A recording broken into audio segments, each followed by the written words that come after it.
جی السلام علیکم، میں ہوں نظر عباس لندن سے۔ سر میں نے بچپن میں ایک بک پڑھی تھی، داستان ایمان فروشوں کی۔ تو اس وقت یہ ایک عجیب قسم کا ایک خیال تھا کہ ہم کیسے خوبصورت معاشرے میں رہ رہے ہیں، اور ہمارے جو اکابرین تھے یا ہمارے بڑے تھے، کتنے انہوں نے مشکل وقت کاٹے ہیں، اور کیسا کیسا بغیرت ان کے اندر انسان پیدا ہوا، اور کیسے کیسے انہوں نے ایمان فروش تھے جو اپنا ایمان بیچ دیتے تھے، جو اپنے چھوٹی چھوٹی خواہشات کے لیے، چھوٹی چھوٹی چیزوں کے لیے اپنا دین دھرم بیچتے، اپنی حکومتیں بیچتے گئے، اور سازشیں ہوتی رہیں بڑے بڑے صلاح الدین ایوبی سے لے کے محمد بن قاسم سے لے کے امام حسن حسین سے شروع ہوتی ہوئی یہ کہانی ایک بہت لمبی ہے داستان ایمان فروشوں کی۔ لیکن کبھی سوچا نہیں تھا کہ اپنی زندگی میں کبھی یہ ایمان فروش مجھے سامنے نظر آئے گا۔ بن اللہ کتابیں جی نے یہ کتابوں میں ہی ہیں یہ سارے ایمان فروش۔ ابھی جو صورتحال بنی ہے اس میں ایمان فروشوں کا جو چہرہ سامنے آیا ہے وہ بڑا بھیانک ہے، بڑا ہی دردناک ہے۔ آپ کا ایمان فروش ایک جب آپ کے ذہن میں آتا ہے ایک انسان یا کسی ایسا بندہ، آپ کو لگتا ہے جو پراجے منہ ہے کہ گندے جے کپڑے پائے ہیں، کہ بڑا غلیظ سا کوئی بندہ ہے، کوئی چول جا کوئی انسان ہے ایمان فروش۔ ظاہر ہے ایمان جس بندے نے بیچا اس کی کیا اوقات ہوگی، لیکن آپ حیران ہو جائیں گے پاکستان کو جب دیکھیں گے اور ایمان فروشوں کو دیکھیں گے، آپ حیران ہو جائیں گے، ششدر رہ جائیں گے آپ دیکھیں، آپ کو یقین نہیں آئے گا کہ یار یہ بندہ بھی ایمان بیچ سکتا ہے۔ آپ حیران ہو جائیں گے، آپ سوچیں گے یار یہ بھی اس طرح کا نکل سکتا ہے، یار یہ بھی یہ کر سکتا ہے۔ آپ دیکھیں ہمارے باجوہ صاحب سے لے کے قاضی فائز عیسیٰ تک دیکھیں، قاضی فائز عیسیٰ کو دیکھیں، جب وہ کپڑے پہنتے تھے ججز کے ساتھ، وہ گوٹے کناری والے ان کے جو لباس تھے، ان کے جو پیچھے لوگ بیٹھے بندے ان کا کرسی کھینچ رہا ہے اس کو، یعنی کس مقام پہ اللہ پاک نے آپ کو پہنچایا، اللہ پاک نے کس مقام پہ آپ کو پہنچایا، اور وہاں پہ آپ نے جا کے اپنا ایمان بیچ دیا۔ ایمان کیا چیز ہے؟ ایمان جو ہے وہ ان کے ایک مسلمان کی سب سے بڑی جو چیز ہے وہ اس کی پرائیڈ ہے، اس کا ایمان، اس کی پرائیڈ ہے، اس کا یقین، اللہ پہ بھروسہ، اس کی پرائیڈ ہے، اس کی طاقت ہے کہ میں اللہ پہ ایمان رکھتا ہوں، اور اس ایمان والا بندہ جو ہوتا ہے وہ لوگوں پہ رحم کرے گا، لوگوں پہ مہربانیاں کرے گا، لوگوں کی لسانیاں پیدا کرے گا، اس شخصیت کا عجیب و غریب کریکٹر ہوگا۔ اور جو ایمان فروش ہوگا وہ کیا ہوگا؟ تو اب آپ دیکھیں یہ قاضی فائز عیسیٰ نے جو بیج بویا اس بغیرتی اور ضلالت کا، اس پاکستان کی تنزلی میں، تباہی میں جو کردار ادا قاضی فائز عیسیٰ نے کیا، وہ اب آگے سے آگے آپ کو اس کے اثرات نظر آ رہے ہیں۔ باجوہ صاحب نے جو رجیم چینج کی اس کے اثرات آپ کو نظر آ رہے ہیں۔ یہ بہت بڑا ایونٹ تھا پاکستان کی تاریخ کا، ایک امت مسلمہ کی تاریخ کا، یہ بہت بڑا ایونٹ ہے۔ آج میری باتوں کو آپ لکھ لیں، نوٹ کر لیں، یہ بہت بڑا ایونٹ ہے جو کہ پاکستان میں ہوا، رجیم چینج والا۔ یہ کوئی چھوٹا ایونٹ نہیں تھا، اس سے پاکستان میں کیا دنیا بھر میں آپ کے ایمان فروش نظر آئیں گے، لیکن پاکستان اس وقت چند ایک دو تین ممالک میں اس مقام پہ تھا کہ یہ آگے بڑھ رہا تھا، اس کے پاس ایک لیڈر تھا جو آپ کو روشنی دے رہا تھا، دکھا رہا تھا، وہ آگے بڑھ رہا تھا، لے کے جا رہا تھا۔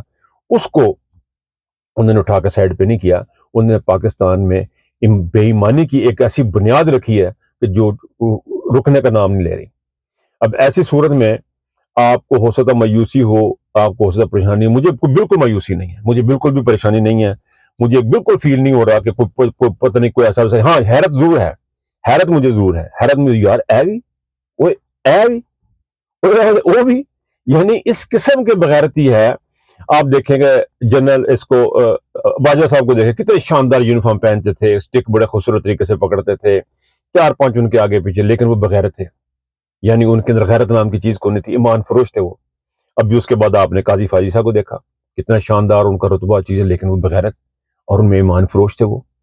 پھر آپ دیکھیں عاصم میر صاحب کو دیکھ لیں، عاصم میر صاحب آئے، ان کو آپ دیکھیں کتنا وہ ان کے آگے پیچھے بندے، اچھا بندہ ریٹائر ہو کے جو بنے نا، وہ بھی ایک عجیب کہانی، یہ کہانی کبھی کھلے گی، یہ ضرور انشاءاللہ کھلے گی کہ وہ کون سی طاقتیں ہیں جو پاکستان میں جرنیل بناتی ہیں، جنرلز بناتی ہیں، اور پھر ان جرنیلوں کو لا کے آگے بٹھاتی ہیں، ان کو چلاتی ہیں۔ یہ بھی جو چینل انڈیا امریکہ کا پاکستان کے اندر جو پینیٹریٹ کیا ہوا چینل ہے، یہ بھی کسی نہ کسی دن کھلے گا، یہ آپ لوگ دیکھیں گے کہ انشاءاللہ تعالی یہ بھی کھلے گا۔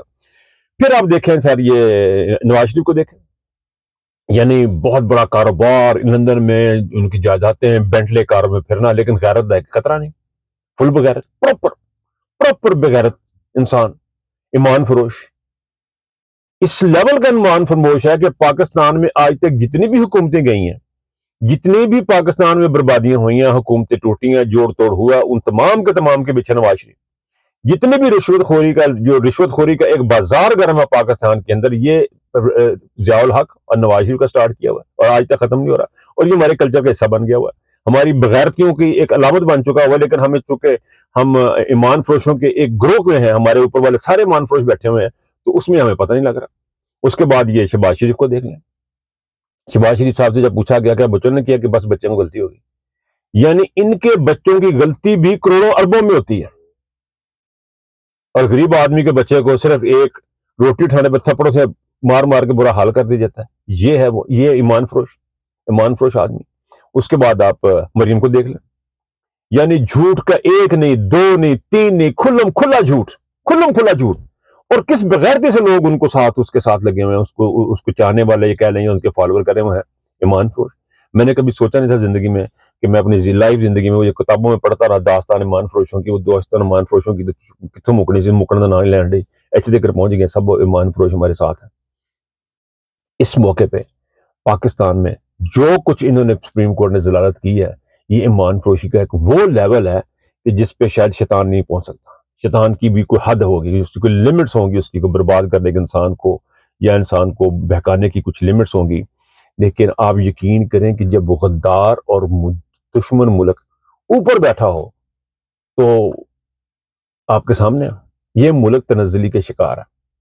پاکستان ایک تنزلی کے شکار ہے، نظریاتی طور پہ، جغرافیائی طور پہ یہ تنزلی کا شکار ہے، اور اس کے ساتھ غداری کون کر رہے ہیں؟ اس کے حکمران، چاہے وہ عاصم منیر کی شکل میں ہے، چاہے وہ شہباز شریف کی شکل میں ہے، چاہے وہ کسی بھی شکل میں، ججوں کی شکل میں، یہ تمام کے تمام لوگ پاکستان کی بربادی کے مرتکب ہو رہے ہیں، یہ پاکستان کو برباد کرنے میں اپنا حصہ ڈال رہے ہیں۔ ایسی صورت میں، ان حالات میں پاکستان کی عوام کو پریشان ہونے کی ضرورت نہیں ہے۔ ایک چیز جو مجھے سمجھ لگی ہے، I'm 59 now، اس عمر کے حصے میں جو مجھے چیز سمجھ لگی ہے، جو مجھے لوگ اکثر سوال بھی کرتے ہیں آگے کیا ہوگا، آگے کیا ہوگا، جو میں جس نتیجے پہ پہنچا ہوں وہ یہ ہے کہ آپ کے اختیار میں بہت ساری چیزیں نہیں ہیں۔ میں نے اپنی زندگی میں بہت ساری کام کرنے کی کوشش کی جو میں نے کرتا تھا ہوتے نہیں تھا، ہوتا کہیں اور سے تھا۔ جو میں اللہ تعالیٰ سے مانگتا تھا، جس طرح میں مانگتا تھا، اللہ تعالیٰ نے مجھے ہر ایک چیز دی ہے جو میں نے اللہ تعالیٰ سے مانگی، جو بھی رب پاک سے میں نے مانگا اس نے مجھے دی ہے۔ اور میں نے مانگا بھی کیا، چھوٹی چھوٹی چیزیں مانگی ہیں کہ یا اللہ میں نے بیٹھ کے کام کرنا موقع دے، میں کہتے جاواں مانا میرے کو پیسے آ جائے کریں، اس قسم کی میری خواہشیں تھیں، فضول قسم کی۔ لیکن عمر کے حصے میں اب اللہ تعالیٰ سے دعا مانگی ہے کہ اللہ پاک ہمیں آنکھیں عطا فرما، اللہ پاک ہمیں سچ اور جھوٹ کا سبق جو ہے نا اس کے ساتھ کھڑے ہونے کی توفیق عطا فرما۔ اس میں بڑے دوست قربانی کر دی ہیں، بڑے بڑے فوجی میں نے قربان کر دی، شکر الحمدللہ رب العالمین، اللہ پاک نے توفیق دی، کیونکہ اپنی قبر میں نے خود جانا ہے، میں نے اپنا حساب خود دینا ہے، اسی طرح آپ نے اپنا حساب خود دینا۔ آپ کے دماغوں میں جو کوئی غلط فہمی ہے نا کہ یہ 7 لاکھ کے جو ملازمین ہیں عاصم منیر کے، ان لوگوں کو یہ غلط فہمی ہے نا کہ آپ کو عاصم منیر جنت میں لے کے جائے گا، تو بالکل نہیں لے کے جائے گا۔ پاکستان کی 7 لاکھ فوج جہاد کے لیے اس ملک میں اس فوج میں شامل ہوئی تھی، اللہ پاک کے قریب ہونے کے لیے شامل ہوئی تھی، اپنے ملک کا دفاع کرنے کے لیے شامل ہوئی تھی۔ لیکن یہ پاکستان کی فوج اب استعمال ہو رہی ہے، پاکستان کے جج استعمال ہو رہے ہیں اس ملک کو توڑنے میں اور اللہ سے دور ہونے میں۔ اس بات کو آپ سمجھیں، اس بات کو بڑے غور سے سمجھیں۔ یہ جو ایمان فروشوں کا ٹولہ آپ کے اوپر قابض ہے، یہ آپ کو دین سے بھی دور کر رہا ہے، اور آپ کو دنیا سے بھی دور کر رہا ہے، اور آپ کی موت، آپ کا وقت چند لمحے دور ہے جو آپ کے اوپر آنے والا ہے، اور یہ آپ کو یہ سارے کے سارے دور کر رہی ہے۔ یہ ایمان فروشوں کا ٹولہ سپریم کورٹ کے اندر بیٹھا ہوا، ہائی کورٹ میں بیٹھا ہوا، یہ تمام کا تمام ٹولہ، یہ تمام رسوا آنے والے ہیں۔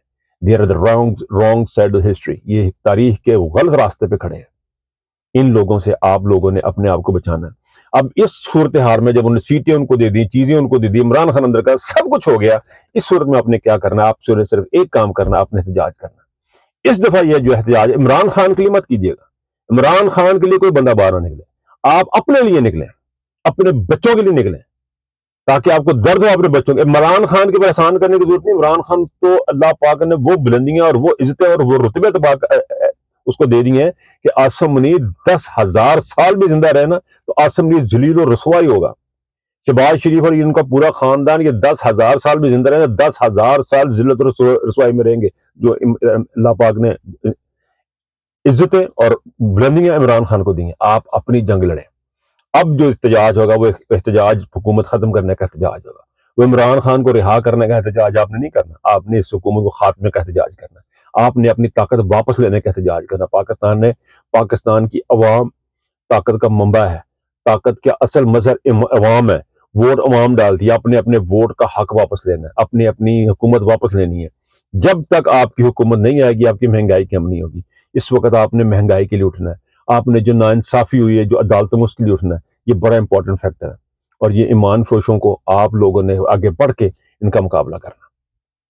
اپنا بہت خیال رکھیے گا. اللہ حافظ.